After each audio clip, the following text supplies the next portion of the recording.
Hi, welcome to the National Critics' Choice Online News, folks. And today we have a very special guest. He's none other than Professor Rodger Kamenetz, who has written some of the great books ever in today's world.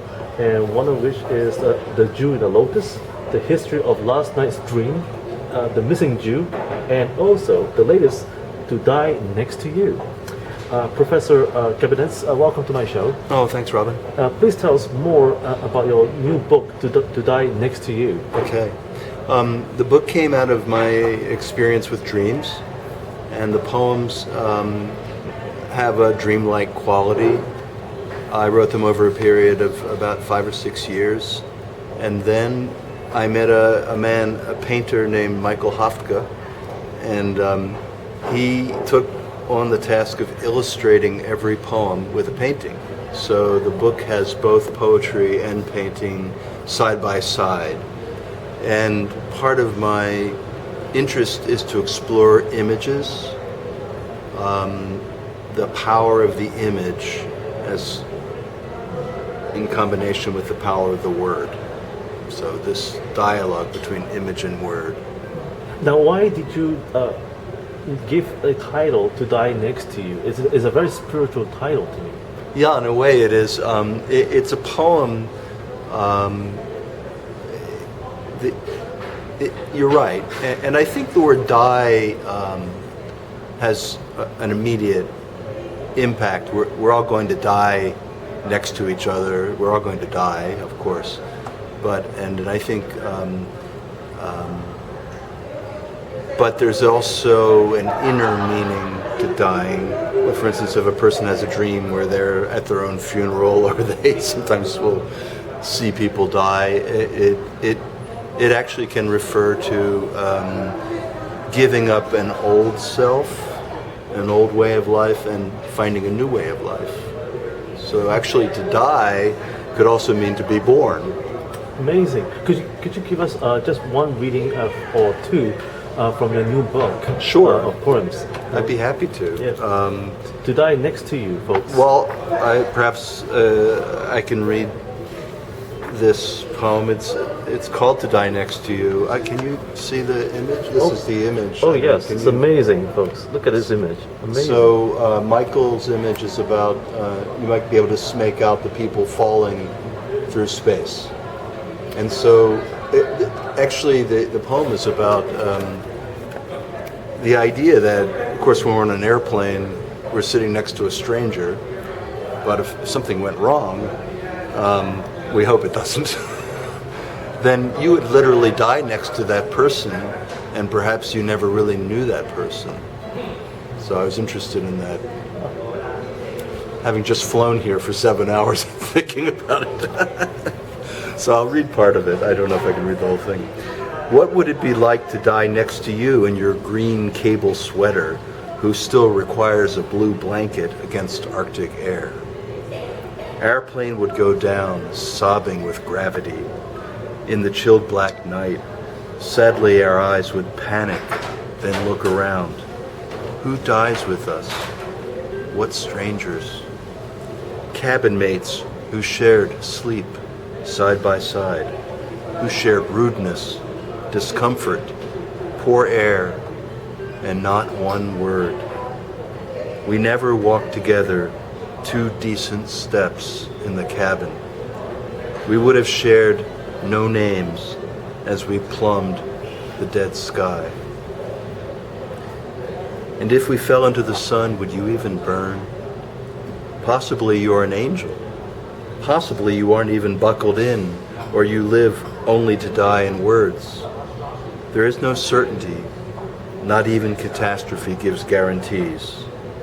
And God has funny eyes with strange powers that see the crying others can barely hear, and see our death laid out in rows. If there is a silence just before the plunge, I can only imagine your voice scattered in clouds. My lies would be intolerable as I lost my breath. They would flock around my body like crows.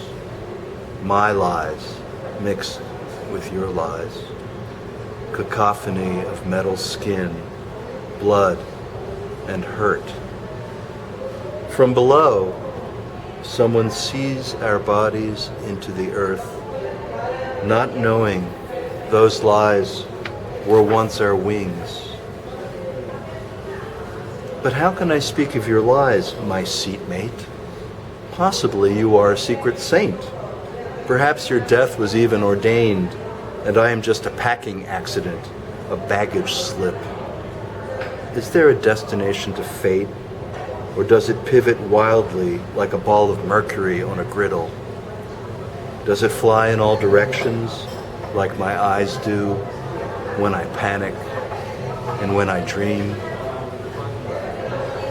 I will never have looked openly into your face, for we each flew in secret, each in separate fear. Amazing. And folks, that is from this book called To Die Next to You, and by Professor Rodger Kamenetz. Right, and I want to give credit to Michael Hoftgo, so kindly made the pictures. And Michael himself actually designed all these wonderful art pieces for this wonderful book. And this book is also available on Amazon.com and all in good bookstores near you. We hope so. And so, Professor Rodger, could you tell us about also the history of last night's dreams? Yes. I know that Oprah Winfrey even recommend this wonderful book. Right. And Right. you're also a dream therapist. Yes. Now, a lot of my fans right now are asking how important dreams are. Right. You know, and there's some of them who like to know, are dreams healthy? How can I seek help if I don't understand my dreams? How did you come about, becoming a dream therapist? That's a good question. Are dreams helpful? Are they healthy or are they helpful? These are good questions. I think dreams are part of a form of self-healing from deep within us. I think dreams are intensely meaningful, even when they puzzle us. They seem to speak from a place deep within, almost in some cases from a place outside of time, outside of ordinary life. Some might say even from the point of view of the soul. So I've always been fascinated with dreams. I think as a poet, I think poets are naturally interested in dreams and their images. And what happened was I wanted to come back to writing poetry after writing a lot of prose, so I began working with my dreams. And then I decided to write a book interviewing different people who worked with dreams. I met a man in Vermont named Mark Bregman, and his way with dreams was so instinctive and powerful that I decided to work just with him. And that was in 1999, and over time I learned how to work the way he does, and I now work with clients all over the world, really, with their dreams. Now, are dreams good? Because there are dreams that's bad as well. Mm-hmm. Many have already said. Right. And when someone like myself, when we have a dream, right. How can we cultivate a dream into reality? You see? Well, I think a dream in a way is a reality of our feeling.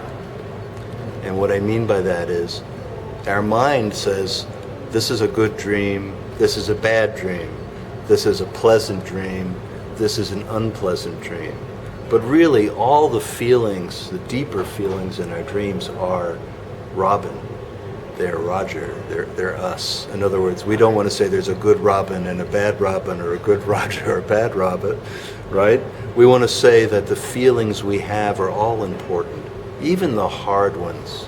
Even if, the joy is good, but so the pain is good. The excitement is good, but fear is also good.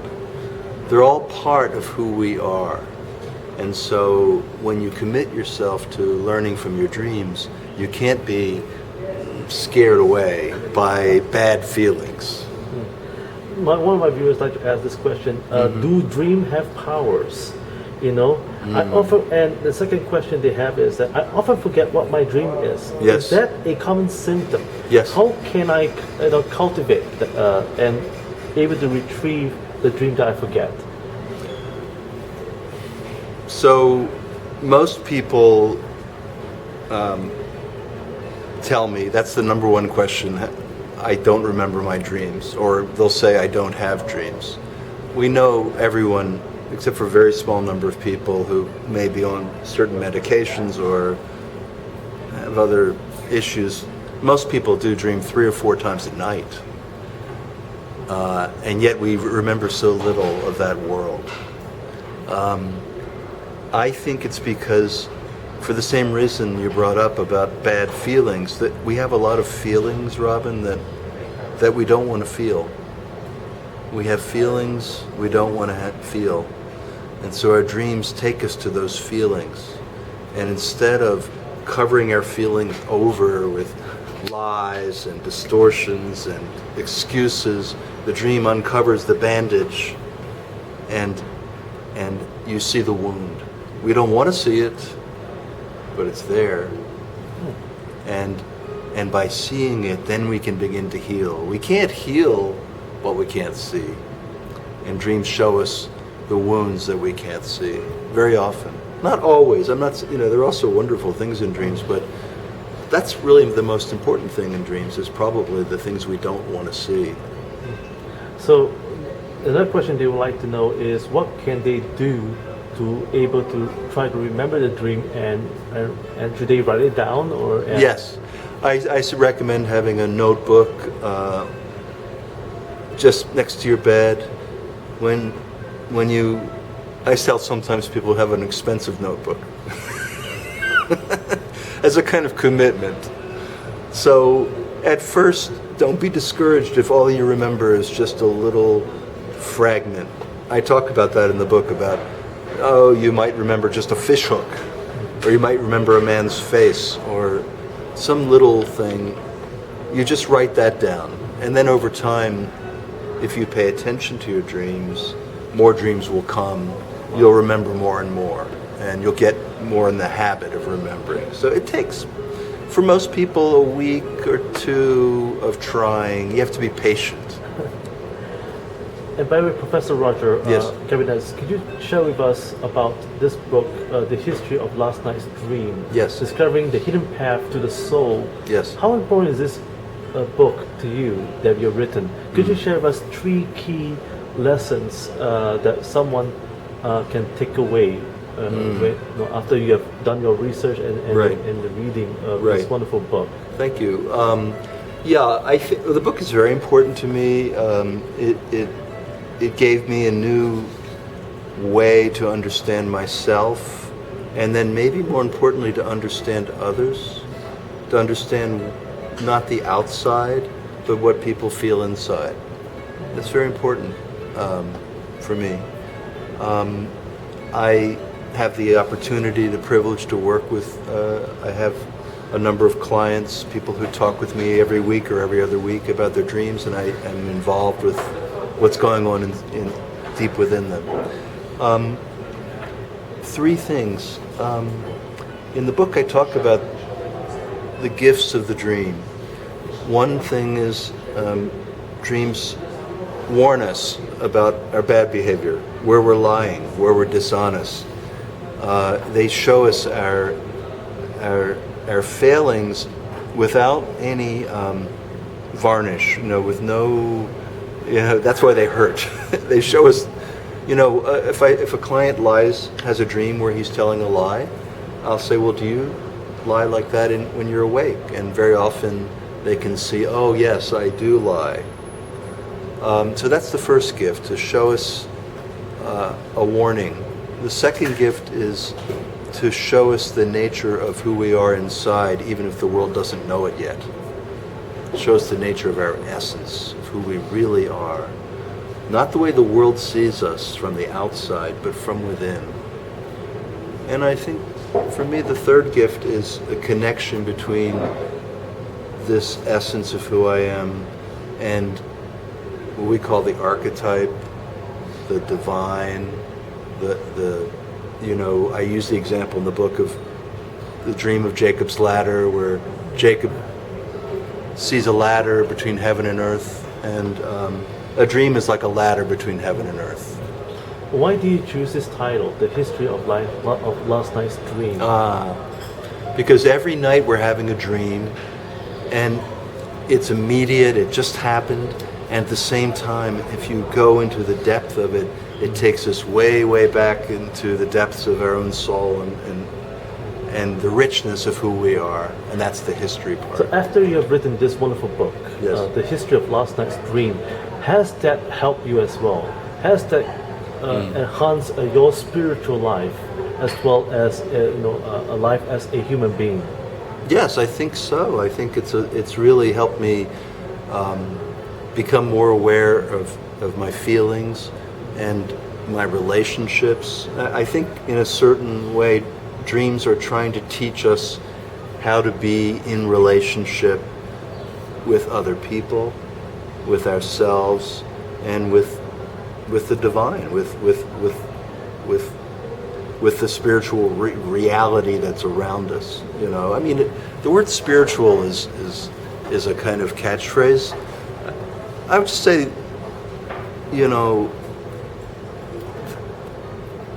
maybe people believe in God, maybe they don't believe in God. But no one wants to be soulless. Now, let's move forward. Sure. You've written a wonderful book called The Jew in a Lotus. Yes. And many of my viewers would like to know Sure. your spiritual experience and encounter with Dalai Lama himself. Yes. That has caused you to write this wonderful book, Right. The Jew in a Lotus. Sure. Now how has Buddhism and Judaism have similar revelations? And could you share with us, what drives the passion in you to write about it? Well, I was just fortunate to be asked by a good friend to come and witness this conversation that had never happened in thousands of years between serious teachers of Judaism and serious teacher of Buddhism. And here we have these two great traditions, and surely somewhere in the past, maybe in Alexandria, Egypt, there was a Buddhist trader and a Jewish trader. They sat down and had coffee and had a conversation. But to have this at such a high level had never really happened. So I knew it was an historic event, literally historic. It had never happened. What came out of it for me was that each tradition had something to offer the other. One of the people on the journey said, I didn't come just to sell, but also to buy. So I think that what Judaism had to offer His Holiness was this passion to survive, the importance of survival of the people in order to carry on the tradition. I think Jews feel that very strongly, often that they're concerned. Jews are concerned about survival, and I think for the Dalai Lama, what he brought to the Jewish group was that you can focus on the external features of a religion and then lose the inner meaning, and that you really need to work on the inner benefit, the inner meaning of your tradition, whatever it is. So that was the exchange. And why you named this book The Lotus? The Jew in the Lotus? The Jew in the Lotus, yes. Well, in Tibetan, the great mantra is Om Mani Padme Om, which means the jewel in the lotus, and refers to the mind which is capable of enlightenment. So I just made kind of a joke. Instead of the jewel, I called it the Jew in the lotus, to talk about the idea of, well, several things. The idea that within each tradition you can find, if you go deep enough, you find similarities, but also that there are a large number of Jewish people in the West who are really practicing Buddhists. You may know this.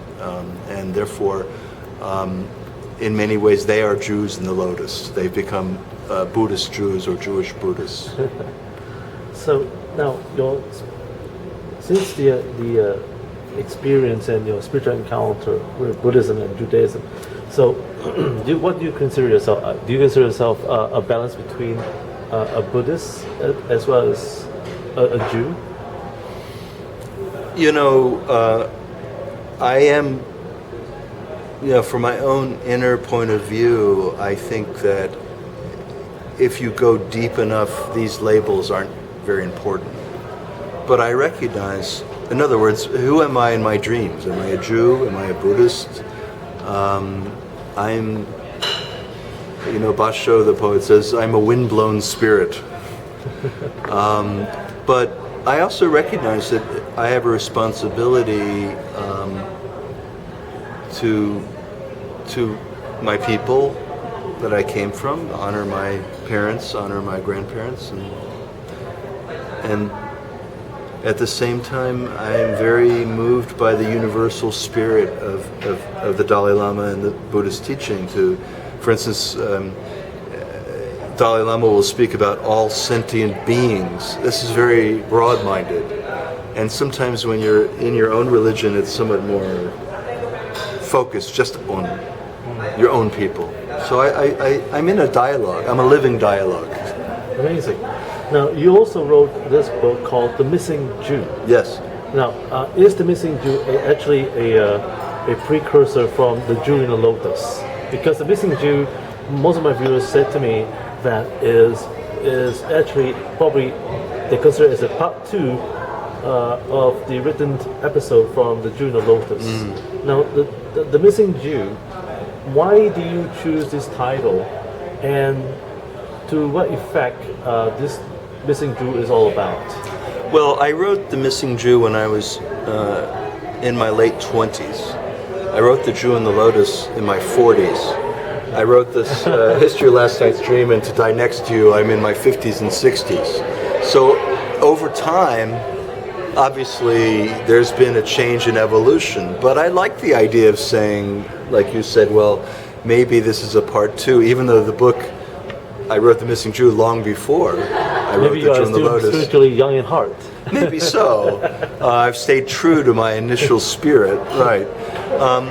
But a simple meaning for The Missing Jew was simply that I wrote the book because my grandfather died, and I was in my 20s, and I really missed him. And I actually, interestingly, I began to have dreams where he spoke to me, and one of the poems in the book is actually him speaking to me in a dream. So all these things, dreams, poetry, Jews, they keep turning around in my psyche and coming out in different forms, I guess. I can't explain it. No. Hi folks, welcome to the National Critics' Choice, and today we have Professor Rodger Kamenetz again, and he's going to give us a reading on the history of last night's dreams. Professor Rodger, please. Okay, so I'm going to read parts of a section where I met this teacher, Mark Bregman, in rural Vermont, a small town called Morrisville, which really began my journey with dreams. I was living at the Vermont Studio Center and met Lou Albert, a painter and Buddhist meditator. One morning at breakfast, I shared with Lou my plan to visit the Tibetan Buddhist dream master, Tarab Tulku, in Copenhagen. Lou said, "Well, I've been seeing a dream teacher." "Where is he?" "Morrisville." I was surprised. Here I was flying all the way to Copenhagen, and Morrisville is the next town over from Johnson. "Is he a psychologist?" "No," Lou said. "He's a postman." Lou told me that Bregman was so loaded with clients that he took new calls only after 9 p.m. I had no great hopes for him, but thought meeting this postman for an hour would make an amusing chapter in a book of dreams. I called Bregman that night. A gruff voice answered after a couple of rings with a Philadelphia accent I immediately recognized. Yes, he could see me. In the first session, he would lay out his whole dream theory and then work with my dreams. There was no chit-chat. He gave me directions to his place. Then he said, "When and where were you born?" "What do you mean?" "I'm going to cast a chart." Geez, I thought after I hung up, a postman and an astrologer too.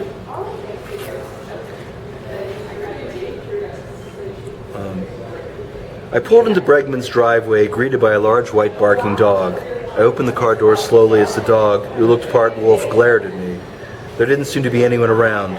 I stood with my back against the car and talked to the dog, explaining carefully that I was going inside and meant no harm. He growled. I walked slowly down the drive, then waded through a rich planting of daylilies. I sized him up. In his 50s, not too tall, but solid too, like the house, with a graying beard and hair brushed straight back. His hands are big, and I noticed damage, a knuckle missing. Behind his wire rims were intense blue eyes. He wore a checked flannel shirt and jeans. He led me into his office and sat me down in a leather chair. Bregman asked why I'd come. I told him I wanted to trace the history of the Revelation dream, beginning in Genesis, and find out why it had disappeared. He took that in without much comment. I brought a printout of dreams I'd fished up that week, short dreams, long dreams, fragments.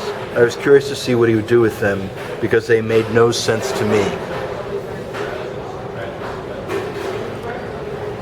He took a half hour to explain his theory in general, and some of his words engaged me intellectually, but I thought, who is he anyway?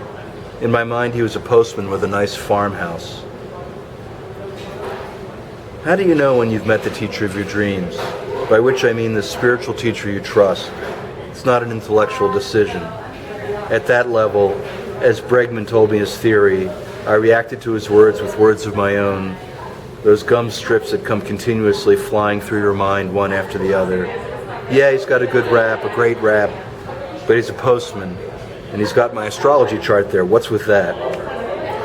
Then he stopped the theory talk and went to my dreams, and for a time the chattering stopped, replaced by a really big shock.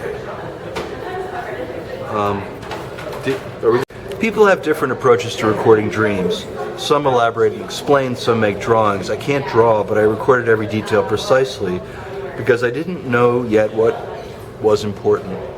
When Bregman asked me to read one of my precision dream accounts, he didn't exactly seem to be listening at all. His mind was tilted sideways, and he was listening to a slant off the words, not the words themselves. He ignored many details. He asked me questions that sounded obvious, or he'd ask repeatedly, who is so-and-so in the dream, which I'd already explained, and I'd think, I just told you that. You just asked me. There'd be long pauses, strange pauses. Then boom, he told me later, in this work, we don't interpret. We let the unconscious guide us. I didn't understand what he meant. Wasn't I bringing him my dreams so he could interpret? The way he responded to dreams was from intuition. He'd ask a question, and it was just what you were thinking. He had a way to reach into you, to feel into the reality of another person.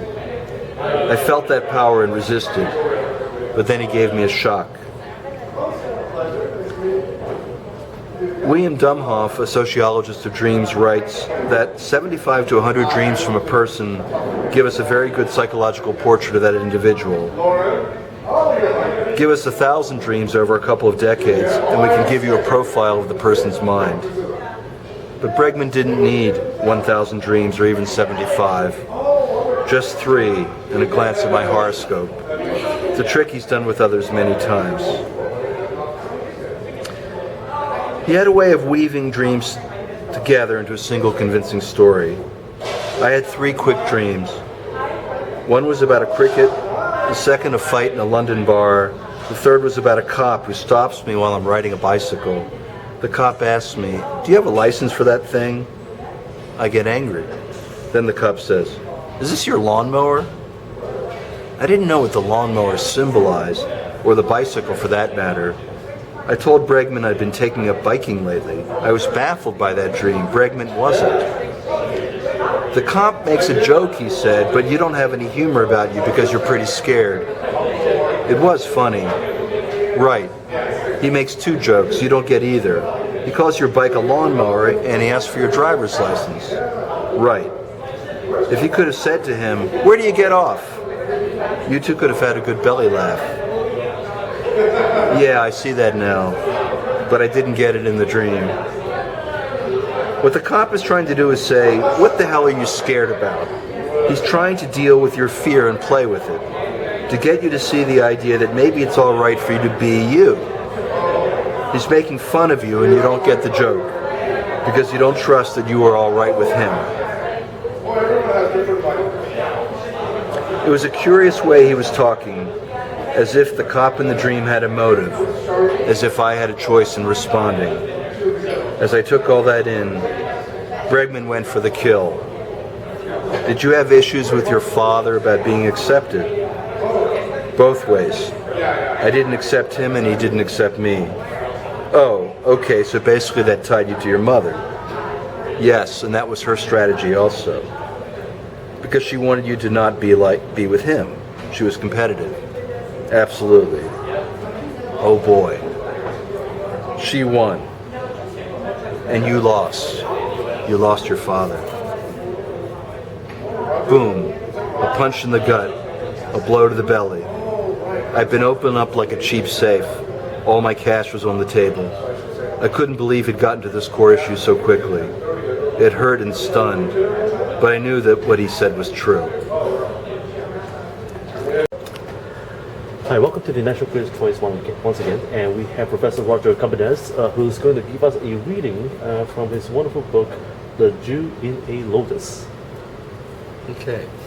So, Robin, I was going to say that this book is about the dialogue between a group of rabbis and the Dalai Lama. And the Dalai Lama had asked the Jews to tell me the secret of Jewish spiritual survival in exile, because His Holiness is in India, in Dharamsala, India, and doesn't know if the Tibetans will really be able to return to their homeland. And he wanted to ask the Jews. He viewed the Jews as people who lived in exile for thousands of years, and then when conditions were right, they were able to return to their homeland. And so, that was the question he asked. What is the secret of spiritual survival in exile? And so in the course of the dialogue, there were many answers given. The synagogue was one answer. Jewish mother was an answer. But I think one of the most interesting exchanges was really between a man who was also in exile, Rabbi Zalman Schachter, who was the leader of Jewish renewal movement in the U.S. And Reb Zalman had been born in Vienna before World War II and had fled the Nazis and had come to the U.S. and was a student of the Lubavitcher Rebbe and was a chassid who later reached out to young people in the 60s and created a movement that synthesized modern thinking and feeling with the mystical Jewish tradition of Hasidism. So I want to talk about read a little passage about his encounter. And the first little part is about Reb Zalman, who himself felt a strong sense of identification with the plight of Tibetans in exile because he carries a living memory of pre-Holocaust Hasidism, of a world and way of life consigned to ashes. He respected the Dalai Lama in a very intimate sense, as a colleague who bore on his shoulders a tremendous burden. So before his presentation, Zalman turned and looked into his eyes. And this is Zalman speaking. He said, "I want to say that when a soul comes down to earth, they show him first what he has to do here. That's our tradition. And I believe those who volunteer for difficult jobs deserve special consideration. When I think of the job you have to do, which is not only to guide your people through the crisis and, God willing, the restoration of your home, but also the risks you must take and the choices you must make of what is essential and what is to be left behind, I want you to know that I feel with you from heart to heart." When Rabbi Schachter finished, the Dalai Lama grasped his hand between his two palms and thanked him softly. So Reb Zalman had created a chart, and he wanted to explain the Jewish mystical tradition in terms that would make sense to a Dalai Lama who comes from a very different tradition. And he made a chart, and it was on a poster-sized pad, and he said, "I've been told the Tibetans want to know the view, the path, and the goal. As he spoke, he flipped the pages of a chart he'd prepared in magic marker. The chart was full of annotations in Hebrew, English, and Tibetan, with smatterings of Sanskrit thrown in too. And a friend did this here to say it in Tibetan, and I hope this is clear and transparent. I don't know what it means. Everyone laughed, and the Dalai Lama ribbed him, referring to the opening blessing. You know Tibetan now, so you should get it right. So, Reb Zalman wanted to present the four worlds of Jewish mystical thought, which could be understood as the body, the heart, the mind, and the spirit. It's also the four-letter name of God, Yud and He, Vav and He. And four worlds. The world of the body, the world of the heart, the world of the mind, and the world of the spirit. So, on his way up, he was explaining that in the world of feeling, the world of the heart, there's angels. And the Dalai Lama asked him about that, and Zalman explained as follows. He says, when we speak of angels, Zalman explained, we mean by that beings of such large consciousness, he pointed to his forehead, that if an angel's consciousness were to flow into my head right now, it would be too much for me. He raised his eyebrows, and his fur hat started to slide off his head. It was right out of Charlie Chaplin. An expansive angel was flipping Zalman's lid. The rabbi straightened his shtreimel, his fur hat, and he continued, there are all kinds of angels, so that higher and higher, for instance, we think each nation has an angel. Right now there's an angel of Tibet and an angel of Jews that are also talking on another level. So I believe if we do it right, the angel of Jews will put words in my mouth, and the angel of Tibet will hear them in you, and vice versa. The dialogue is not only on this plane. And with those words, it no longer was.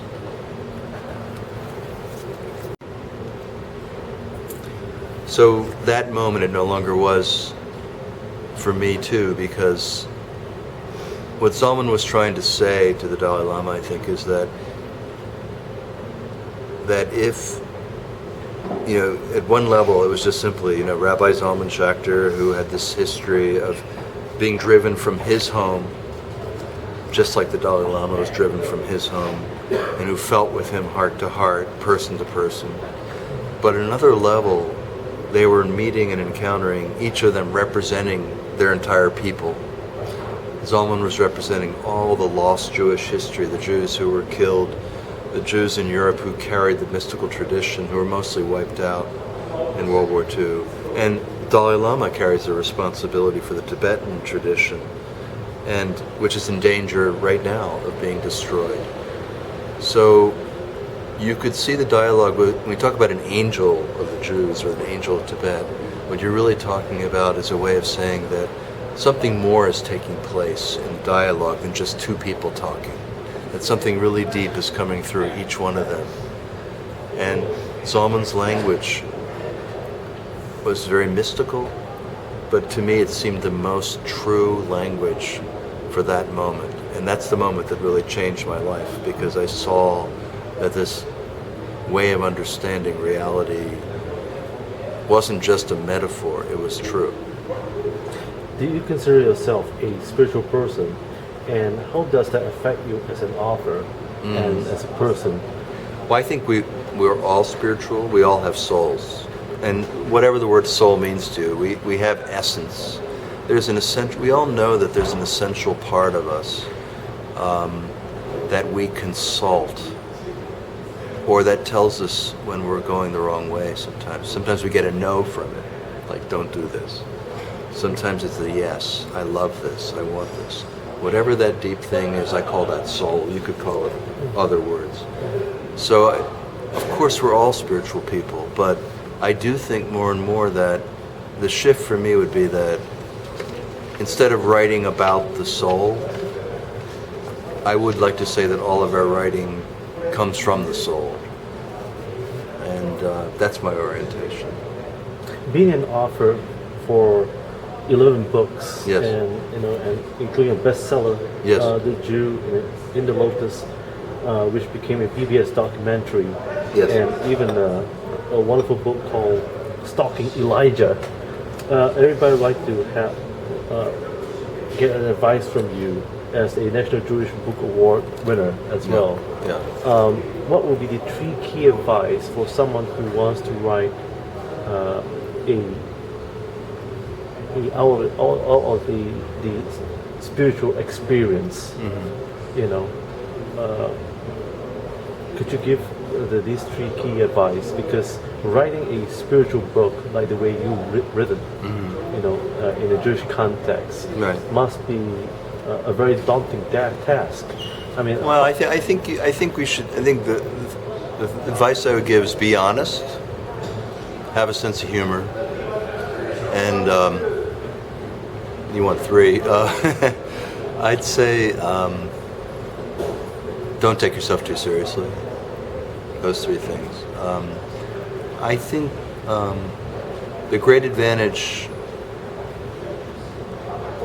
of that I had in writing The Jew on the Lotus was I knew less than everybody. All the people in the room were very learned and well-known, sophisticated teachers.